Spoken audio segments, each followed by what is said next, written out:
उपस्थित मान्यवर व येथे उपस्थित गुरुजन वर्ग व येथे उपस्थित माझे विद्यार्थी मित्र हो, नमस्कार. माझे नाव प्रतीक दादा सुमाने. माझ्या शाळेचे नाव श्री जी के माने हायस्कूल पळशी. मी इयत्ता 9वीचा विद्यार्थी. आज 14 एप्रिल डॉक्टर बाबासाहेब आंबेडकर यांची जयंती. या निमित्त मी तुम्हाला काही 2 शब्द सांगणार आहे. तुम्ही सर्वांनी शांत चित्तेने ऐकून घ्यावेत. ही माझी नम्रतेची विनंती. भारताच्या पावनभूमीवर अनेक महापुरुषांनी जन्म घेतला. देशासाठी व समाजासाठी अहोरात्र कार्य करून सामाजिक बांधिलकी व राष्ट्रनिष्ठा जोपासली आहे. त्यांच्या सेवेचा वारसा आजही देशवासियांसाठी आदर्श, मार्गदर्शक व दिशादर्शक आहे. या सर्व महापुरुषात एक म्हणजे डॉक्टर बाबासाहेब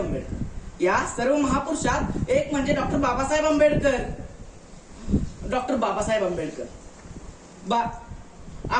आपली जिंदगी आज फायन आहे कारण संविधानावर डॉक्टर बाबासाहेब आंबेडकरांची सही आहे. भारतरत्न डॉक्टर बाबासाहेब आंबेडकर यांचा जन्म 14 एप्रिल 1891 रोजी झाला. त्यांच्या वडिलांचे नाव रामजी व आईचे नाव भीमाबाई. डॉक्टर बाबासाहेब आंबेडकर म्हणजे एक अष्टपैलू व्यक्तिमत्व. प्रत्येक क्षेत्राचे त्यांना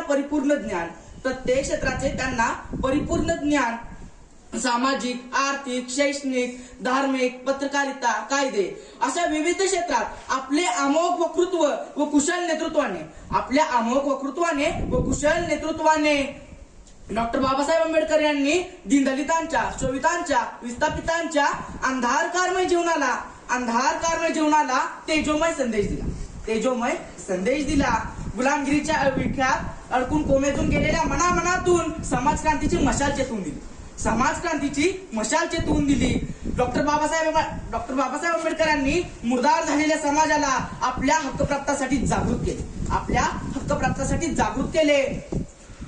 जो प्रतिकूल लोकमताला घाबरून जात नाही, ज्याच्याकडे दुसऱ्याच्या हातचे भावले होणे इतकी ज्याच्याकडे बुद्धी आहे, ज्याला स्वाभिमान आहे, तोच खरा माणूस स्वतंत्र आहे असे मला वाटते. असे डॉक्टर बाबासाहेब आंबेडकरांचे विचार होते. एवढे 2 शब्द बोलून मी माझे 2 शब्द संपू इच्छितो. पण मी जाता एवढेच म्हणेन, हजारो वेळा चंद्र निघाले पण प्रकाशाचा अर्थ कळला नाही. जर डॉक्टर बाबासाहेब आंबेडकर जन्माला आलेच नसते तर आम्हाला जगण्याचा अर्थ कळला नसता. जय हिंद, जय भारत.